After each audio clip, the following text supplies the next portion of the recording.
Nous sommes dans le livre de 1 roi, la régie. Mettez-nous 1 roi chapitre 18. Nous allons lire du verset 30 au verset 41. Je vais vous montrer ce que Dieu fait. Je vais vous montrer pourquoi je vous ai fait remplir les fiches blanches. Hein? C'est ce qu'on va étudier ensemble aujourd'hui. Ça ne va pas prendre du temps, 15 minutes. Et puis on a fini. 1 roi 18, 30 à 41. Très bien, lisons la parole de Dieu avec respect. Élie dit alors à tout le peuple, approchez-vous de moi. Tout le peuple, est-ce qu'on peut se tenir debout? Est-ce qu'on peut se tenir debout? Il y a quelque chose de puissant dans ce passage biblique. Alors je lis pour toi, suis avec moi. Élie dit alors à tout le peuple, approchez-vous de moi. Tout le peuple s'approcha de lui. Et Élie rétablit l'autel de l'Éternel qui avait été renversé. Il prit 12 pierres d'après le nombre des tribus des fils de Jacob auxquels l'Éternel avait dit, Israël sera ton nom. Et il bâtit avec ces pierres un autel du nom de l'Éternel.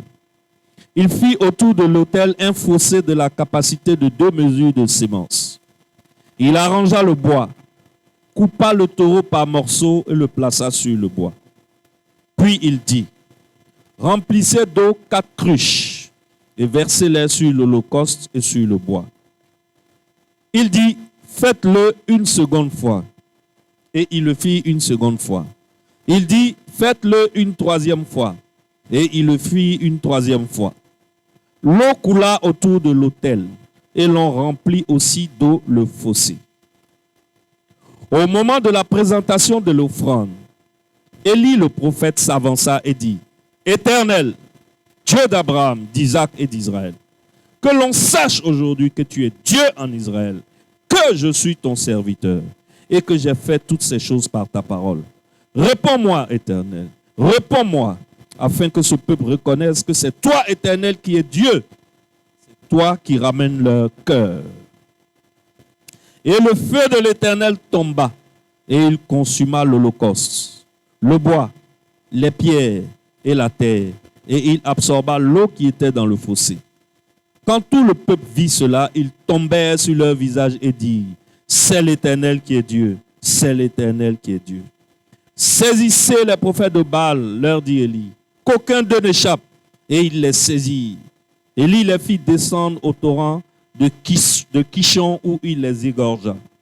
Et Élie dit à Akab, monte, mange, bois, car il se fait un bruit qui annonce la pluie. Père, voici ta parole. Je déclare que nous entendons dans cette église un bruit qui annonce la pluie et que tu es fidèle à ta parole.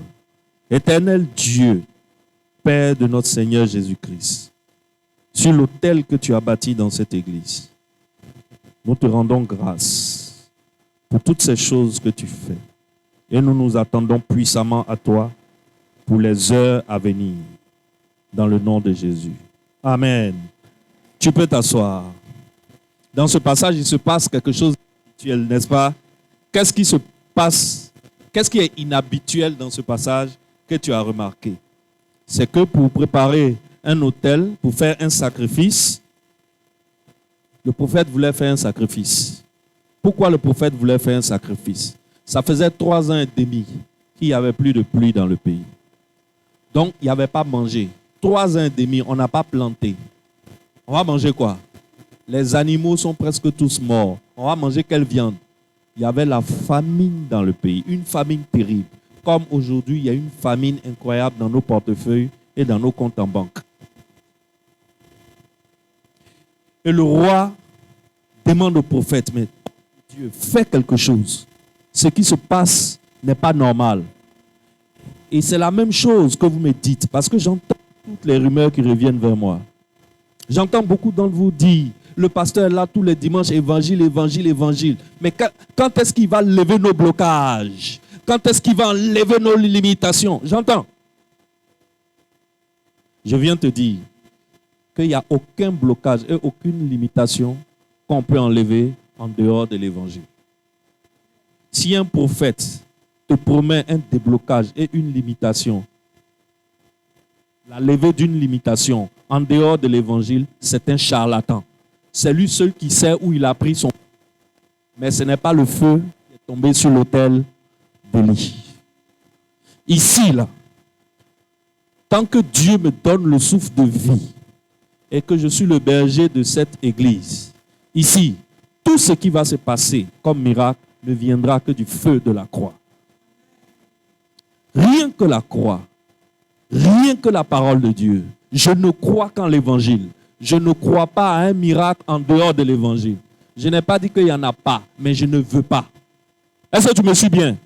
Je n'ai pas dit qu'il n'y a pas de miracle en dehors de l'évangile, mais je ne veux pas de miracle en dehors de l'évangile. Je veux les miracles qui ont été générés par la puissance de la croix. Amen. Parce que je suis un adorateur de la croix. Amen. Alors, dans le pays, là, il y avait la sécheresse. Une sécheresse grave. 3 ans et demi de galère. Et le roi a fait appeler le prophète. Il dit, prophète, fais quelque chose. Où on est arrivé là? Si tu ne fais pas quelque chose là, c'est que les enfants, on va les tuer pour préparer pour manger. Si tu lis toute l'histoire, tu vas te rendre compte, même le roi, Akab, il a pris bidon. Et puis il se promène pour chercher de l'eau pour sa propre maison. C'est comme si il y a tellement la sécheresse que Ado, avec tous ces gars du corps, ils ont bidon à main et puis ils vont voir, ils cherchent l'eau. Tu vois comment c'est grave? Est-ce que tu vois comment c'est grave? Tu t'imagines Ado en train de se promener avec bidon vert pour chercher l'eau? C'est grave. Voilà ce qui arrivait dans le pays. Et le prophète Élie dit, bien, vous n'avez pas dit que vous adorez Baal, que c'est Baal qui est votre Dieu. Demandez à Baal de vous donner de l'eau. Alors, ils ont appelé les prophètes de Baal. Les prophètes de Baal sont venus. Les prophètes de Baal ont bâti leur hôtel. Bâtir un hôtel, c'est quoi? Bâtir un hôtel, c'est ériger un endroit où tu rencontres Dieu. On est d'accord? Nous, notre hôtel, chacun se promène avec son hôtel en lui. Celui qui a Jésus-Christ, il se promène partout avec son propre hôtel. Et nous avons un hôtel commun où nous adorons Christ, sur lequel nous venons crier quand ça ne va pas. C'est l'hôtel de la croix qui est bâti dans notre église. Amen. Amen. Donc les prophètes sont venus, ils ont fait leur hôtel. Ils ont prié jusqu'à matin jusqu'au soir, soir jusqu'au matin. Ils ont prié jusqu'à... Ils ont tué taureau. Tout. Rien ne s'est passé. Aucun feu n'est tombé sur la viande qu'ils ont mise sur l'autel. Ça veut dire que leur Dieu ne leur a pas répondu. Quand ils ont fini, Élie, le prophète Élie leur a demandé, vous êtes fatigués? Ils disent oui. Vous êtes fatigués? Ils disent oui. Bon, bâtissez-moi l'autel de l'Éternel. Donc, ils ont mis 12 pierres, parce qu'il y a 12 tribus en Israël. Une pierre pour chaque tribu. C'est pour cela, tout à l'heure, j'ai demandé les 7 chefs de famille pour faire une action prophétique. Chaque chef de famille représente une tribu dans l'église. On est d'accord? Ils ont pris 12 pierres, ils ont bâti l'autel, ils ont tué les taureaux, ils ont mis sur l'autel. Maintenant, ce qui est inhabituel que Élie va faire, c'est que nous sommes dans une période de sécheresse. Il n'y a pas l'eau. Le roi lui-même se balade. J'aime bien ça, mais un peu plus lent, un peu plus le son, diminue un peu. Voilà, diminue un peu le volume. Voilà, très bien. Ce qui va se passer, c'est que dans un pays où le roi lui-même se balade pour chercher de l'eau, dans un pays où même au palais présidentiel, il n'y a pas une goutte d'eau, regarde ce que le prophète demande. Le prophète, il finit de bâtir son hôtel, il dit, envoyez 4 seaux d'eau. Ah, prophète, tu fais exprès ou bien? On va trouver 4 seaux d'eau là où?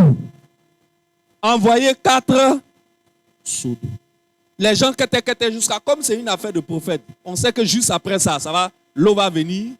Les gens qui étaient, les gens trouvent les 4 seaux d'eau. On renverse les 4 seaux d'eau, on renverse sur l'autel. Ça verse au sol, la terre boit. Le prophète prend la parole, il dit envoyez encore 4 seaux d'eau. Ah, prophète, tu as un problème à nous, hein? Tu fais exprès ou bien? Les gars, les derniers litres d'eau, les gens avaient caché pour aller aux toilettes là. Mais les femmes n'aiment pas dormir sans se laver. Donc, elles cachent toujours un petit eau quelque part. Hein? Parce que c'est ça qui fait qu'elles sont femmes. La femme, c'est ce qui est propre à côté de son mari. N'est-ce pas? Une femme ne peut pas niaiser. Quand une femme niaise, c'est mal grave. Tu vois, non, c'est grave. C'est grave. Quand une femme n'a pas de déodorant, elle peut acheter citron pour frotter en bas d'hôtel. Après, vraiment, nous, ce n'est pas à faire. Vraiment, nous, ça niaise très fort. Surtout, vraiment, nous, de Apatik Baka. Quand il veut prendre mon nez, hein, toi. Aïe, aïe, aïe. Donc, les eaux que les femmes ont cachées là, petit eaux, elles ont caché là. Elles sont allées prendre, elles ont cotisé. On a eu encore 4 seaux. On envoie au prophète. Le prophète fait quoi? Il va sur l'autel, la terre boit. Ah, prophète. Ah, il va faire miracle là maintenant. Le prophète prend la parole encore. Le prophète dit envoyez encore 4 seaux d'eau. Ah, prophète. Il y a quoi? C'est à cause de l'eau, on veut miracle. Les gars, ils sont coincés ou bien ils ne sont pas coincés? Ils sont coincés. Les gars, c'est-à-dire là même, là, il n'y a plus une goutte d'eau dans le pays. Ils ont vers le soir, ils ont réussi à rassembler encore 4 seaux d'eau. Ils ont envoyé, ils ont versé. La Bible dit que l'autel était trempé d'eau. Ça veut dire que l'autel était noyé dans l'eau. C'est maintenant que le prophète va rentrer en action. Le taureau est sur l'autel. L'autel est entouré d'eau. Maintenant, qu'est-ce qu'il faut? Il faut montrer que c'est à toi Dieu parle. C'est ça le défi. Il faut montrer que c'est à toi Dieu parle. Parce que si Dieu parle à toi, il va pleuvoir. Les prophètes de Baal ont fait pendant 24 heures, ils ont tapé poteau.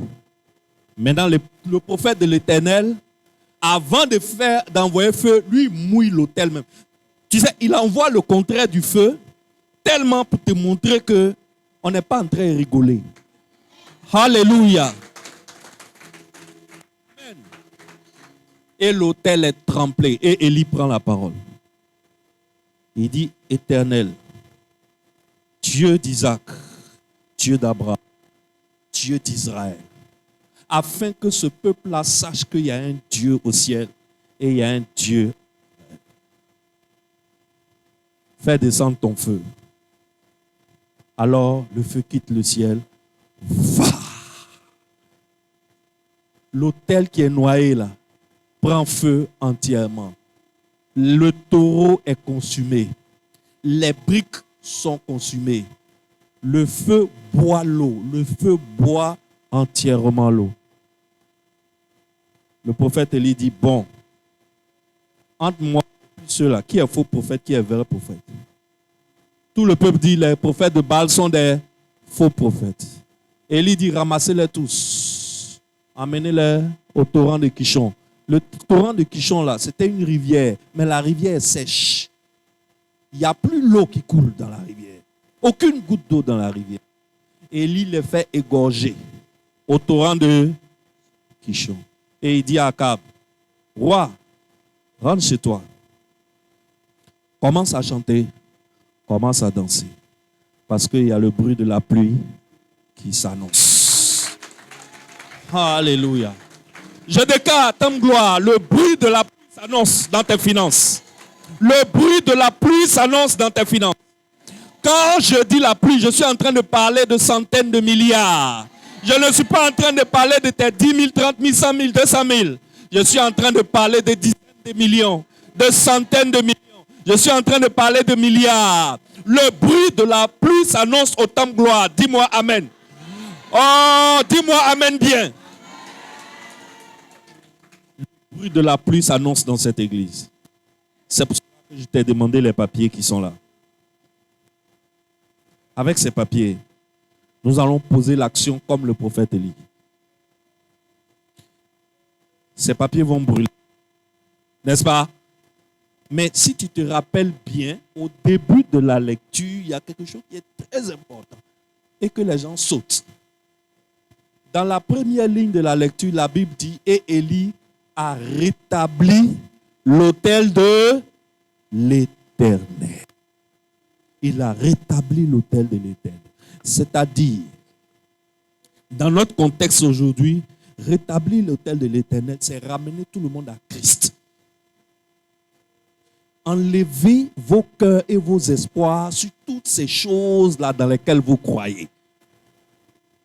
Ces belles voitures qui sont les passions de vos cœurs. Ces belles maisons qui remplissent votre cerveau. Ce tonton qui vient d'être nommé à l'Assemblée nationale, sur qui tu comptes. Au lieu de compter sur Christ. Ce travail qu'on t'a promis, on t'a dit que le mois de septembre, à la rentrée, on va te donner travail et le salaire c'est 500 000. Donc, tout ton cœur est où? Est sur le travail. Mon ami, et si septembre arrive, qu'on te dit qu'on a pris quelqu'un d'autre à ta place, tu vas faire quoi? Tu vas convoquer qui où? Alors que si tu mets ton cœur sur Christ, si la passion de ton cœur c'est Christ, si le feu que tu attends, le feu qui doit descendre pour brûler ton sacrifice, pour brûler ton holocauste, afin que la pluie revienne, si c'est le feu de Jésus-Christ de Nazareth, si c'est l'autel de la croix, là où Jésus est mort, et 3 jours plus tard, il est ressuscité, si c'est cet autel que tu invoques, la pluie va s'annoncer dans. Dis-moi amen. Alléluia. Alors je prends ici la terre, je prends ici à témoin le soleil, je prends ici à témoin toutes les étoiles, je prends ici à témoin les anges, les 4 êtres vivants, les 24 vieillards. Je prends ici à témoin tout ce qui existe au ciel. Père, regarde dans nos cœurs. Si nous invoquons autre chose que la croix dans cette église, que ce miracle ne se déroule pas. Mais si dans cette église, tous nos regards sont fixés vers la croix, si dans cette église, c'est Jésus-Christ qui est l'autel sur lequel nous nous basons, nous nous fondons pour prononcer dans ces paroles, la semaine prochaine, quelque chose va se passer. Dis-moi amen. Dis-moi amen bien. Alléluia. Tout à l'heure, après le culte, les chefs de famille, nous allons nous rassembler. Si tu n'es pas encore dans une famille, il faut savoir que tu es déjà dans la famille de celui qui t'a invité. Et nous allons poser cette action prophétique comme Élie. La suite de l'histoire, c'est quoi? La suite de l'histoire, c'est que la pluie s'est annoncée sur Israël. La pluie s'est annoncée comme un petit nuage au loin qu'on a vu. Et le petit nuage a commencé à se rapprocher, jusqu'à... Il a plu en Israël comme il n'avait jamais plu en Israël. Et le sol a recommencé à donner de la nourriture. Et les animaux ont recommencé à se produire. Et la vie est revenue. Je veux dire à quelqu'un, quand tu as soif, c'est que Dieu aussi a soif. Quand il y a la sécheresse dans ton porte-monnaie, quand il y a la sécheresse dans ton compte en banque, c'est que Dieu aussi, il a la sécheresse de ton adoration. Il a la sécheresse de ton cœur. Avant que le feu ne descende du ciel pour brûler la viande qui était sur l'autel, Élie a donné l'eau à qui d'abord?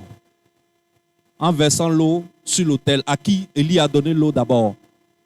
Élie a donné l'eau à Dieu d'abord. Quand Élie a donné l'eau à Dieu, ça veut dire que quand le ciel a soif et la terre a soif, on ne donne pas l'eau à la terre en premier. Quand le ciel a soif et la terre a soif. Il faut savoir que quand la terre a soif, le ciel aussi a soif. Tu es moisi aujourd'hui, ça ne va pas. Tu t'attends des millions qui ne viennent pas. Tu t'attends des milliards qui ne viennent pas. Le ciel a soif de quelque chose. Tu ne lui as pas encore donné.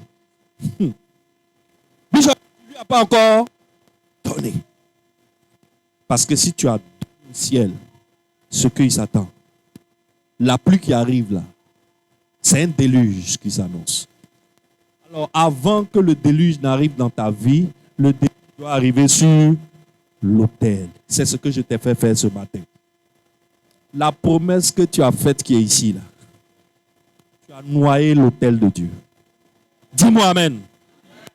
Tu as noyé l'autel de Dieu sous un déluge d'eau. Parce que je sais que tu n'as pas mis de 5 000, de 6 000, de 10 000, de 50 000. Tu as noyé l'autel de Dieu. Nous allons présenter l'eau. Nous allons verser l'eau sur l'autel tout à l'heure. Et quand l'autel est mouillé, ta vie sera mouillée. Dis-moi amen. Quand le ciel est mouillé, la terre peut être mouillée. Quand la terre est sèche, c'est que le ciel est sec. N'oublie jamais ça. Si c'est sec dans ta vie aujourd'hui, c'est que ton ciel est sec. Il n'y a rien à faire. Ton ciel est sec. Mouille le ciel, tu vas voir ce qui va se passer sur la terre. Amen. Alors pour mouiller le ciel, il faut la foi. Est-ce que c'est facile de donner 12 seaux d'eau en pleine sécheresse pour verser par terre? Est-ce que tu sais ce qu'on appelle sécheresse? Où tu veux respirer, il n'y a pas place pour passer parce que ta gorge est sèche. Tu as besoin de 2 gouttes d'eau pour libérer le passage, pour que le vent passe, pour arriver dans tes poumons. Tu as versé 12 seaux d'eau par terre. Ça, je suis en train d'enseigner quelque chose à quelqu'un. Pour déclencher le miracle dans ta vie, tu as besoin d'un sacrifice qui te dépasse. C'est ce que je t'ai poussé à faire ce matin. Je t'ai stimulé à donner ce que tu n'as pas. Les gens ont donné ce qu'ils n'avaient pas. Ils sont allés chercher les dernières gouttes d'eau. Après ça, il n'y a plus de l'eau. Tout le monde va mourir demain. C'est en ce moment que Dieu est intervenu. Alors, fils de Dieu, c'est ce que je voulais te montrer ce matin. Quand tu comprends ça, tu passes des biens tarissables aux biens intarissables. Les biens tarissables, c'est quoi? C'est ce qui finit. On mange et puis ça finit. Mais les biens tarissables, on mange, plus ça au goût, plus ça augmente. Alors, le secret que je viens de te montrer ce matin-là, c'est comme ça qu'on passe des biens tarissables aux biens intarissables. Quand tu n'as plus rien, c'est ça qu'on donne à Dieu.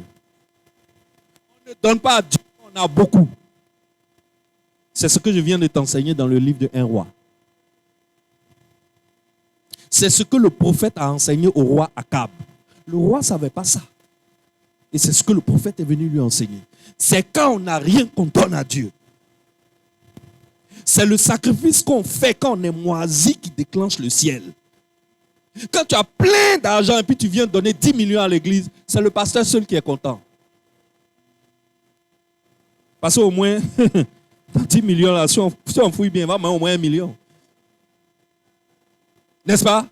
Les vrais sacrifices que le ciel attend, c'est ce que tu donnes quand tu n'as rien. Quand tu n'as plus rien. Quand tu n'as plus rien. La dame, la veuve, il lui restait un peu de farine, 2 gouttes d'huile.